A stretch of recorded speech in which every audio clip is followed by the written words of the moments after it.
Saint میں election ڈالا، Saint میں اربوں روپے کی کرپشن ہوئی، لوٹ مار ہوئی، لوگوں نے لوٹا، وہ لے گیا، وہ کھا گیا، وہ پی گیا۔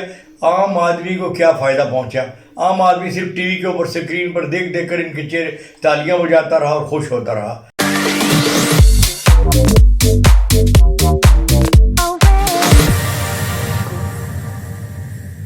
بسم اللہ الرحمن الرحیم۔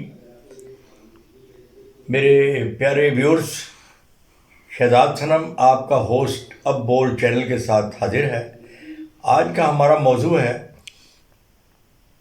موجودہ صورتحال میں کیا ہو رہا ہے۔ تو ویورز، میں یہ سمجھتا ہوں ہمیں کچھ سمجھ نہیں آتا کہ ہمارے ملک میں سیاسی اتار چڑھاؤ کا کیا ہو رہا ہے اور کیا ہونا چاہیے اور کیا ہوتا چلا آیا ہے۔ آج تک ہماری اس قوم کو یہ نہیں پتہ کہ ہمارے سیاستدان ہمیں کس سمت لے جا رہے ہیں اور ہم نے کہاں پر استعمال ہونا ہے۔ ہمارے سیاستدان جدی پشتی ہم دیکھتے آئے ہیں، جب سے پاکستان بنا ہے کچھ نہ کچھ چہرے اپنے آبا و اجداد کے ساتھ اب تک ان کے بچے، پھر ان کے بچے، پھر ان کے بچے سیاست میں ہی گھسے چلے آ رہے ہیں، اور بیچارہ ایک ووٹر اپنا ووٹ ہی ڈالتے ڈالتے بوڑھا ہوتا ہے، پھر آخرکار قبر میں اپنے انجام کو پہنچ جاتا ہے۔ اور سیاستدان اپنے بچوں کو پڑھا لکھا کر یا جدی پشتی ان کو اس مقام پر لے آتے ہیں کہ ان کو کسی قسم کی کوئی دقت نہیں ہوتی۔ تو میں یہ سمجھتا ہوں کہ پچھلے دن جو اتنی سیاسی اکھاڑ بچھاڑ، سینٹ کا الیکشن ہوا ہے، سینٹ میں جناب ڈپٹی چیئرمین کا اور چیئرمین کا الیکشن ہوا ہے، لوگوں کو ایک ہیجان میں مبتلا رکھا گیا، میری سمجھ سے بالا تر ہے۔ اس سے ہمارے غریب عوام کا کیا تعلق ہے بھائی؟ غریب عوام کو کیا ملا؟ سینٹ میں الیکشن ڈالا، سینٹ میں اربوں روپے کی کرپشن ہوئی، لوٹ مار ہوئی، لوگوں نے لوٹا، وہ لے گیا، وہ کھا گیا، وہ پی گیا۔ عام آدمی کو کیا فائدہ پہنچا؟ عام آدمی صرف ٹی وی کے اوپر اسکرین پر دیکھ دیکھ کر ان کے چہرے تالیاں بجاتا رہا اور خوش ہوتا رہا۔ تو مجھے آج تک یہ بات سمجھ نہیں آئی۔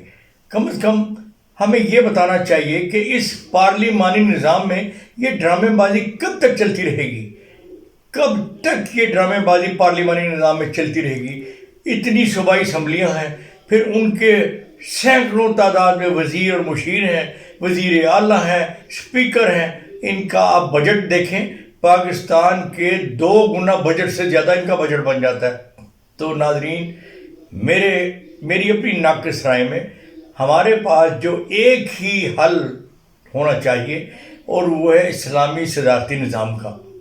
ہم ایوب خان کا صدارتی نظام دیکھ چکے ہیں نا۔ اس وقت تو ہمارا ملک مغربی اور مشرقی پاکستان اکٹھا تھا، متحد تھا۔ ٹوٹلی کوئی 8-9 وفاقی وزیر ہوا کرتے جو پورے ملک کو چلایا کرتے تھے۔ اب یہاں پر سینکڑوں کی تعداد میں وزیر مشیر ہیں جو کہ ایک ایک صوبے کو چلاتے ہیں، ایک ایک صوبائی اسمبلی کو، ایک ایک جناب علی کیا کہتے ہیں، کیا میں بتاؤں کہ اتنا بجٹ میں کہنے سے قاصر ہوں۔ سوری سر، آپ کو کاٹ رہا ہوں، لیکن اگر آپ یہ بھی دیکھ لیں کہ آج کل جو مشیر خاص ہے وہ تو باہر سے امپورٹ کیے جاتے ہیں۔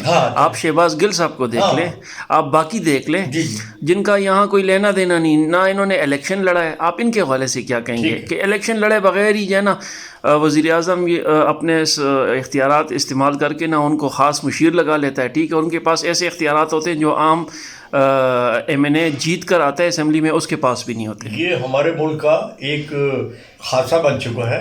آپ کو پتہ ہے کہ ہمارے ملک میں ایک وزیر اعظم کو جب ہٹایا گیا، اسی جگہ معین قریشی، وہ بیچارے سگار پی رہے تھے اپنے کسی غیر ممالک میں بیٹھ کر جہاں پر ان کا ٹھکانہ ہوگا، انہیں یہ نوید سنائی گئی کہ چلیے جناب پاکستان سے بلاوا آ گیا۔ وہ کہتے کیوں آپ کو وزیر اعظم بنایا جا رہا ہے؟ تو وہ بڑے حیران ہوئے، اچھا مجھے وزیر اعظم بنایا جا رہا ہے، مجھے تو پتہ بھی نہیں۔ ان کو خصوصی چارٹر طیارے کے ذریعے یہاں پر لایا گیا، ان کی اوتھ سرمنی کی گئی، اور وہ بیچاروں نے جناب 2-4 مہینے یہاں پر گزارے، عیاشی کی۔ پاکستان میں الیکشن نے تو ہونا ہی ہونا تھا، اسے کیا نگرانی کرنی تھی؟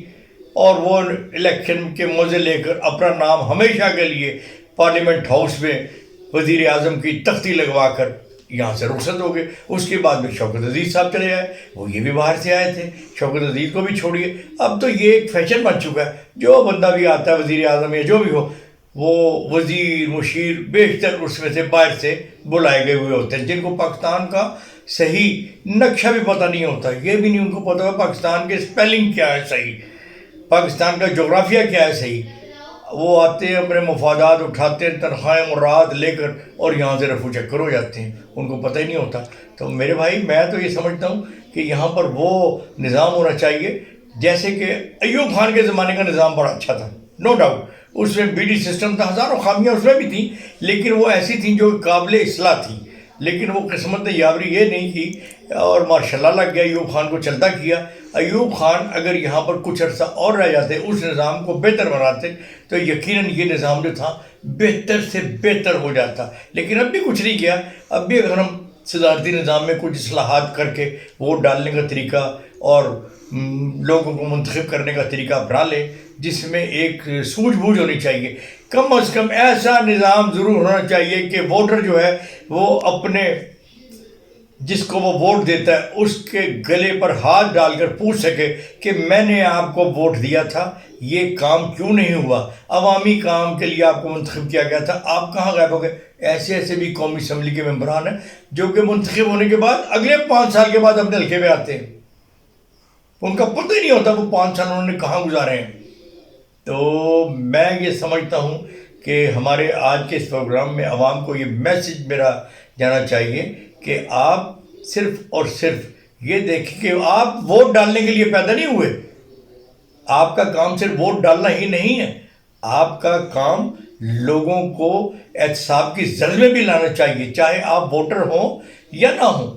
آس پاس دیکھیں کوئی غلط کام ہو رہا ہو تو آپ اس کی نشاندہی کریں. اللہ تعالیٰ بھی کہتا ہے کہ اگر آپ کسی برائی کو دیکھیں آپ اپنے ہاتھ سے روکیں، اس میں اگر طاقت آپ کی نہیں ہے تو آپ زبان سے روکیں، پھر بھی اگر آپ کو کوئی مشکل ہے تو کم از کم دل میں برا کہیں. الحمدللہ ہمارے پاکستان کے عوام اتنے غیور ہیں کہ وہ تو کسی برائی کو دیکھ کر سڑکوں پر نکل آتے ہیں، ہنگامے کرتے ہیں. ماشاءاللہ میں تو یہ سمجھتا ہوں یہ ایک شعور ہے، عوام اچھائی اور برائی کو سمجھتے ہیں. تو آنے والے وقت میں ہم دیکھ رہے ہیں کہ پاکستان میں جو یہ سیاسی بھونچال آیا ہوا ہے، اس کا کچھ نہ کچھ اثر ضرور ہوگا، اور ایسا اثر ہوگا جس میں ہماری بھلائی ہوگی. کیونکہ سیاستدان بھی اب سمجھ چکے ہیں کہ اگر ہم نے زیادہ ہینکی پھینکی کی، ایسا نہ ہو کوئی ایسی خونی انقلاب آ جائے جو کہ ہمیں سب کو بھاگ کر لے جائے. کہاں رہ جائیں گے یہ پاناما، کہاں رہ جائیں گے یہ جناب علی سرائے محل، کدھر؟ آخر ایک نہ ایک دن اللہ تعالیٰ کے پاس جانا ہی ہے، اور وہاں کیا ہوگا؟ 2 گز زمین بھی کسی کو ملتی ہے اور کسی کو نہیں ملتی. لوگ بھاگتے ہیں. ہمارے سامنے مثالیں موجود ہیں. دنیا کا امیر کبیر آدمی تھا شہنشاہ ایران، جہاز چکر لگاتا ہے دنیا میں، بھائی اترنے تو کسی نے پناہ نہیں دی.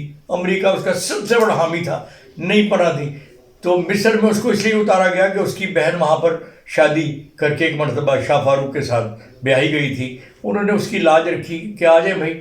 پھر آپ دیکھیں ملکہ دیبا کیسے مری، اس کا شہزادہ کیسے مرا، شاہ ایران کیسے مرا، کوئی عطا پتہ نہیں. یہ اللہ تعالیٰ کی طرف سے ایک وہ ہے،